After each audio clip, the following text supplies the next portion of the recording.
Tell me if you heard this one before. The Kings come out of the gates a little slow. The defense isn't quite there. They don't have the energy. They don't, aren't quite clicking offensively, don't really have it going. And then after that slow start, they start grinding back into the game, right? They show some fight, they get back into it, they cut the lead to single digits, but then come the second half, come the fourth quarter, it just isn't enough. The hole they dug themselves was a little too deep because for me, that story is becoming all too familiar. Feels like every game we come out and the starting lineup just digs ourselves into a massive hole. Just give the other team a bunch of wide open 3-point looks, give them a bunch of confidence, and then when you do try to make the comeback, it becomes impossible because the other team is still shooting 56.4% from beyond the arc for the entire game. And with this starting lineup, whether it's Valanciunas, whether it's Sabonis, doesn't matter. But with the starting lineup where you're starting Monk, DeRozan, and LaVine all together, that has been the story of coming out of the gates really slow, not really knowing what we're doing offensively, some very poor defense, and don't get me wrong, Sabonis being in here would have helped to both sides because Valanciunas was just getting abused defensively, and Sabonis would have been much better defensively, but I don't think, just inserting Sabonis into this game, which hopefully he should be back really soon, I don't think it changes all that much. The defense would have been a little better because he can guard the perimeter better than Valanciunas, but it just feels like the problem is so obvious. And, I'm not saying you make a starting lineup change and all of a sudden you're a contender in the West or you're for sure making the playoffs. Making a starting lineup change to this team isn't going to make this team perfect, but you can at least try. And that's what has been killing this team for the past couple of seasons, to be honest. But mainly this season is that, like, for some reason we treat a spot in the starting lineup as something that can't be taken away from someone. Once they have it, it takes them injury or just murdering someone else to get taken out of the starting lineup. What does it take to make a starting lineup change? And then, finally in the second half of this game, we made a lineup change, but it wasn't the one I wanted. I mean, it was still a good one, Lyles for Valanciunas. It made sense. But the only reason Doug Christie probably felt confident making that change was because Valanciunas is well aware that he's not a permanent starter. And so we would rather lose a bunch of games, make a bunch of trades, trade your franchise player, fire the coach, just, everything. And by fire the coach, I mean really like the coach gets himself fired just because you won't make a simple starting lineup change. And it's not like you're even benching a Hall of Famer in DeMar DeRozan. You don't have to bench DeMar DeRozan. There's a guy who's been a bench player his entire career in Malik Monk that just started to be a starter. It hasn't worked. It's okay to admit that it hasn't worked. I thought it would go better than this. I mean, I was never fully sold on Monk being a starter, but I definitely thought it would go better than this. But it hasn't, it's okay to accept that and try something else. Because guess what? You can start Keon Ellis for Malik Monk, and if that doesn't work, guess what? You can just switch it back. It's just like, why not try it? Because this is so clearly not working, but for some reason, it's just, we treat a starting lineup change as this impossible thing to do, and I don't get it. I think watching this team, I feel like it really makes you appreciate a few things. I think it makes you appreciate all of the things that go into making star players comfortable, making your star offensive players be able to have success. Because you see, Zach LaVine in this game, he shot 100% from three. He shot 5 for 6 from the field and 4 for 4 from three. He missed one shot the entire game. And he only had 14 points because he only took 6 shots. And so I think watching this specific starting lineup really makes you appreciate all the things that Keegan Murray does, that Jake LaRavia does, that Keon Ellis does, that point guards that we don't have do to really make everything come together. The way that, Keon Ellis and Jake LaRavia come into the game and make impactful plays and help set up the star scorers. And they do that through their defense or through their 3-point shooting. And so I think a lack of a point guard is evident on the offensive side of the ball. The defensive problems are obvious, but I also think the lack of a true point guard has definitely hurt because you're not having a guy that sets up Zach LaVine, because Zach LaVine has not looked comfortable on the ball all that much trying to create for others. And so I think in this game we saw the lack of someone being able to set up a Zach LaVine or being able to get the ball to Keegan Murray to attack a mismatch when being guarded by Steph Curry. And so that's not a problem that you can solve right now. But you can try to solve the defensive problem where to start this game, like everyone was just in mud. And Keegan Murray is the guy that holds the defense together. And he was taken out of it defensively because his job is just to stick Stephen Curry. And that's all he does the entire possession is stand there face guarding Steph Curry. And so he can't make up for everyone else's lapses like he normally tries to do. Even he can't hold together this starting lineup's defensive deficiencies, but he tries. But this is a specific game when he's face guarding Steph. He can't help off at all. So it's up to everyone else to play 4-on-4. And the Warriors knew that and took full advantage. Steph Curry in this game finished with 11 points on 9 shots. And it was just everyone else because they were just getting wide open shots. It was unfortunate, obviously, that Draymond Green's hitting his threes and Gary Payton's hitting a step back three just like Josh Hart did, just like Russell Westbrook did. That's unfortunate. But when you give guys warm up corner threes when they're just wide open, like, yeah, they're going to hit some of them. And it wasn't like they're getting the ball in the corner and then there's a late contest. There was just no contest on so many of these threes. Valanciunas was just parked down there in the paint. He wasn't getting out to anyone. And when guys came straight in at him, he had a couple of nice plays at the rim, a blocked shot, but everything else, just him getting attacked in any type of space was really rough. And then I also, one of the things that really annoyed me was the transition defense, and not even really transition defense, but just matching up with guys. Because there was a play where it took the Warriors a good 5 seconds to inbound the ball. This wasn't them getting the ball in quickly. It was a made basket. They're inbounding, and the Kings still didn't match up, and it's an open corner three for Quentin Post. And it was just like another play in the second half where Buddy Hield just walked up for an open three. The amount of just horrible communication that was going on, really bad matchups. And I don't know if it's all Malik Monk, but man, is he always the guy that's looking around and that's out late to these shooters. I don't know if it's someone else not taking their matchup and he's trying to cover for them. I don't know, but it is always him. And so we got the little audio assist where we got to listen into Doug Christie talking in the huddle, and he was talking about flying around defensively. And that's just the last thing that this starting lineup can do. And so, like, Doug Christie can say you got to fly around more defensively. He can go into the post-game pressers like he has been and continue to talk about all of the things the Kings need to do defensively. But at the end of the day, this lineup just cannot do it. But it's not just that they're bad defensively, it's that they're also not looking good offensively, not looking cohesive, and Zach LaVine's barely getting any shots. Like, that's the big problem, because if you just want to get into a shootout with a team, like, go ahead. But the problem is that it's supposed to be an offensive unit, and the offense isn't even that good.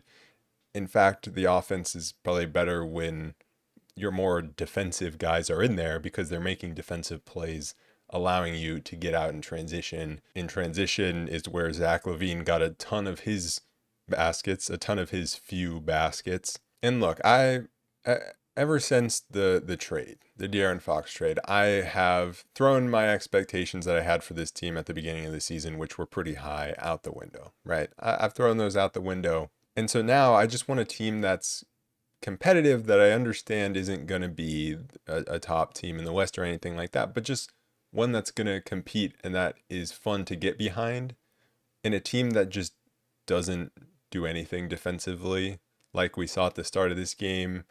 It's hard to root for, It's much easier to root for a team that's flying around defensively, that just can't put the ball in the basket, that just can't shoot or looks a little lost offensively. But if they're, working defensively, I feel like it's easy to get behind them still. And that's kind of the opposite of what this team is doing. Except when the bench comes in for the Kings, then it's great. That's really fun to root for some of those guys, Keon Ellis, Jake LaRavia, even Devin Carter lately. But this first quarter was just one of the most frustrating quarters that I have ever watched, because it was wide open three after wide open three. Draymond knocking down all those corner threes. Gary Payton as well. Quentin Post coming in, hitting a bunch of threes. Offensively, the Kings were turning the ball over a bunch. They were just going pick and roll and then throwing bad passes inside. The Kings tried to get Keegan going a bit. Keegan got a lot of shots. They weren't necessarily that many good looks. He had to take a lot of deep threes. And a lot of the Kings' offense, especially in the first half, were just bad looks at threes, because the Kings would drive, but they weren't really a threat to get all the way to the rim. So they didn't collapse the defense all that much. Then they would kick out, and then it would be a contested three from Keegan or from Keon. They combined to go 5 for 16 from three. Once the second quarter started, the Kings did start to knock down some threes. Lyles hit one. LaRavia hit a couple. Devin Carter got an offensive rebound, backed it out to the three-point line, then hit a three. He's looked comfortable taking threes as he backs up to the three-point line. But then you had Gary Payton responding with a couple of threes, including a step-back three to beat the shot clock, which was great. And then Quentin Post hit a transition three after LaVine just turned it over, just bringing the ball up the court. And we saw that multiple times with LaVine, where he's just bringing the ball up the court and he just gets stripped. And so those are the types of things that you can point to and be like, yeah, he's much better off ball. So the Kings need to pair him with an actual point guard. Keegan had a bit of a rough first quarter. He had some nice stops at the rim defensively, but offensively, he stepped out of bounds when he caught a pass at the three-point line. Then he had one where he contested at the rim, got a stop, got the rebound, pushes it the other way, has kind of a 2v1 going into the paint with LaRavia to his left, and Keegan just drives left straight into LaRavia, allows the defender to cover both of them, and misses the layup. He also missed a bunch of threes. He finally hit a three in the second quarter, but I just thought offensively he wasn't playing all that well, and he had Curry guarding him for quite a bit. And so that was something I was looking at, because he's been better at attacking mismatches and using his bigger body against smaller defenders to create space. And there's one instance where he did get the ball a drive against Curry, but Valanciunas was just right there in front of him clogging up the paint, so there was no lane to drive in. So I think that's another example of the Kings offense just not having someone to organize them and try to exploit certain matchups. Some of it's definitely on Keegan himself to take a little bit of responsibility for that, but the Kings offense very clearly was limited in what they were capable of. It's like, we're either going to go to DeMar DeRozan and he's going to go to work, which he was solid at in this game. DeMar had a good game. Or we're going to have Malik Monk go pick and roll with Valanciunas, or we're just going to try to get a shooter coming around this screen. But DeMar did start pulling us back in. He had some nice drives and kicks that created some space. He was also scoring, and the Kings just started to turn the Warriors over defensively. That was the big thing. That is how you go on runs against this Warriors team, and they closed with a lineup of Monk, DeMar, Keon, Keegan, and Lyles. I usually don't love pairing Monk with DeRozan, but you do have Keon and Keegan out there, so I like that pairing. And there wasn't exactly too many moments where the Warriors were really trying to put pressure on the rim and score. And so having Lyles in there to just chase around the perimeter was much better and try to be more mobile. And that lineup was much more disruptive. Also, Curry just threw the ball away a couple of times. And so the Kings got within 10 at half after they were down, I think 23. But LaVine wasn't in that closing lineup. He only had 3 total shots in the entire half. That just can't happen. And so you love the fight back from this lineup, but then you just think, well, why can't we play lineups like that more often? And the answer is we can, but we just don't. To start the third quarter, we did start Trey Lyles to try to be more mobile and be able to guard the perimeter. And we started the third quarter how we ended the second quarter. Keegan hit a 3, and the threes just started to fly both ways. Moses Moody and Draymond Green both hit threes off of Curry and Jimmy Butler, attracting attention. But then DeMar and Levine answered right back with threes of their own, got the Kings within 6. And I was hoping that's where Zach LaVine would really start to cook, because he hadn't missed, and stepping into these threes just looked so nice. And when he had certain matchups on him, he was able to step back for threes, create that space. And I just wanted to see him shoot the ball more. But I mean, I think some of it is on him for not shooting the ball, but also there were just times where he wasn't involved in the offense. And then there were other times where he was the one being asked to initiate the offense. So he was being asked to not be the scorer, Zach LaVine, although honestly, I would just rather see him just take all the shots at that point with certain lineups where he's the guy. But he's being asked to create for others, and that just didn't go well. And Monk was struggling a bit, but he did draw a moving screen. The Kings drew quite a few moving screens in this game. And Monk, he was just struggling to finish. And before the trade, every time Monk had the ball, I was confident that he would, in most instances, make the right play. And he'd be able to get to the rim and score or find a really nice pass. But that's just not the case anymore. Now, when he gets the ball and he's looking to drive lately, it's been a bad feeling in my stomach. You know, I feel like he's going to do something really stupid. He's going to force a shot inside, or he's going to turn the ball over. That's what it's been for him lately.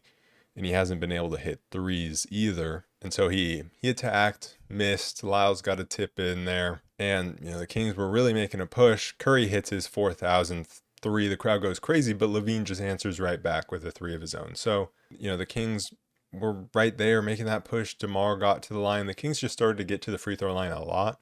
Monk got to the line, missed both.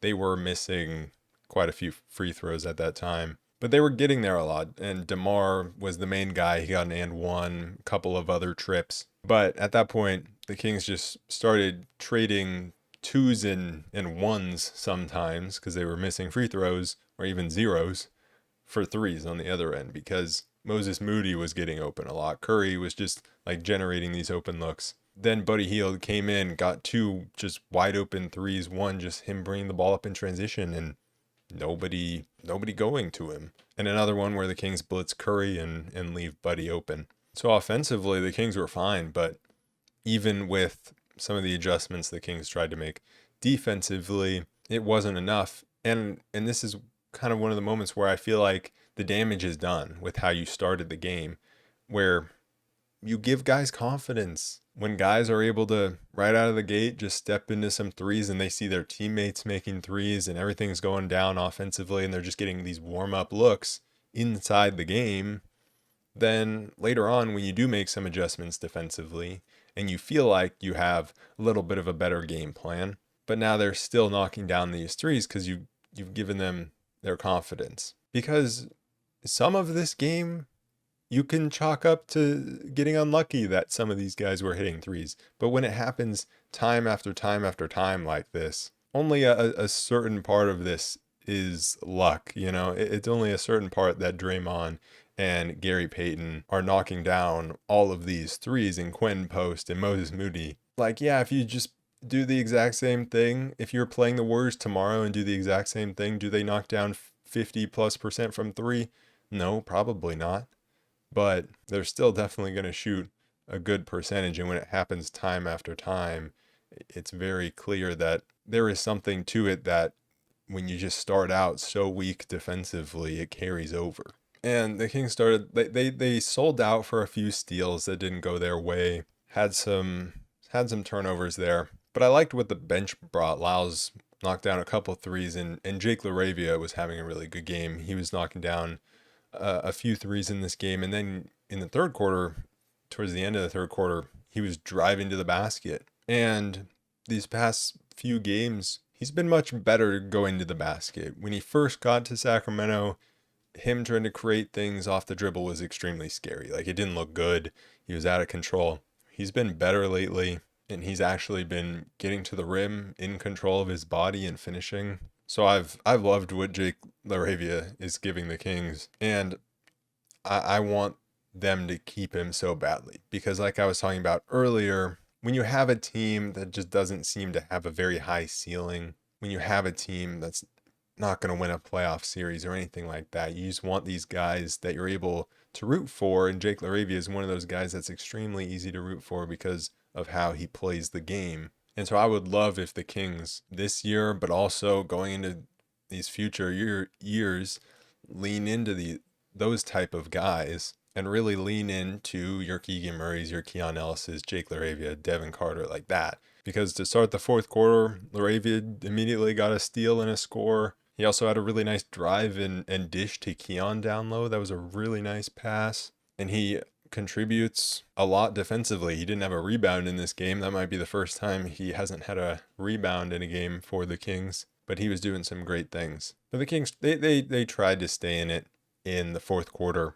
But early on, you had that possession where Zach LaVine was just standing out there on the wing with the ball. And he was just standing there dribbling for so long, asking for a screen, but he wasn't really taking the screens all that well. And that's one of the main things I've noticed with LaVine is he's not good at taking screens.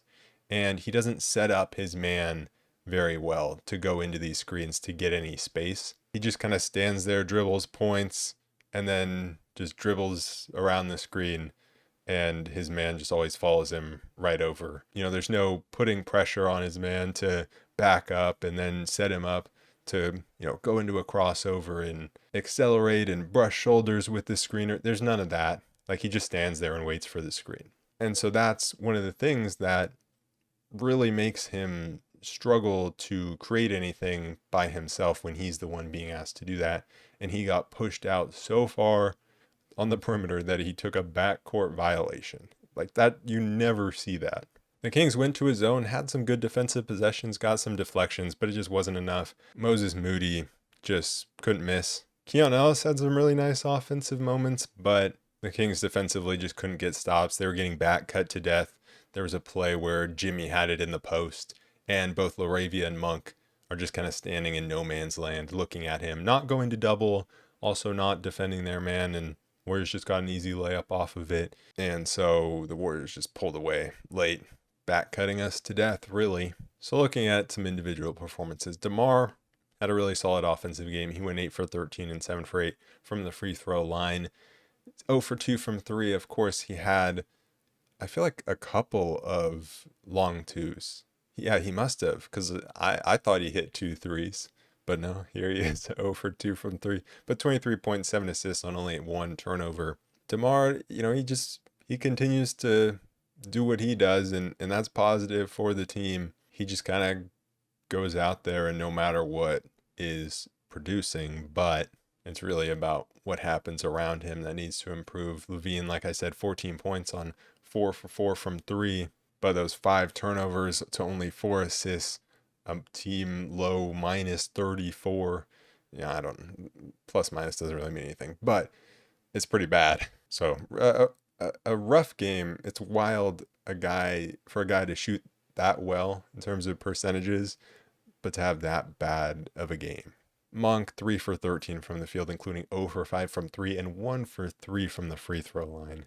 6 assists, but the 4 turnovers for him on only 7 points. He's just been really struggling before his injury, after his injury.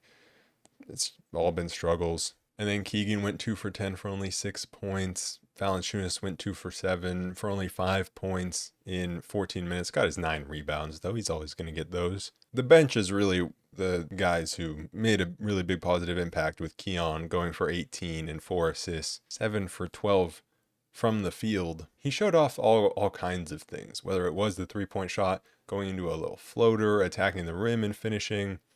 He was doing a little bit of everything. Trey Lyles, 11 points and 5 rebounds, 2 for 3 from 3. That was nice to see because he's been really struggling from the 3-point line. And so for him to come in and finally have a good offensive game was nice.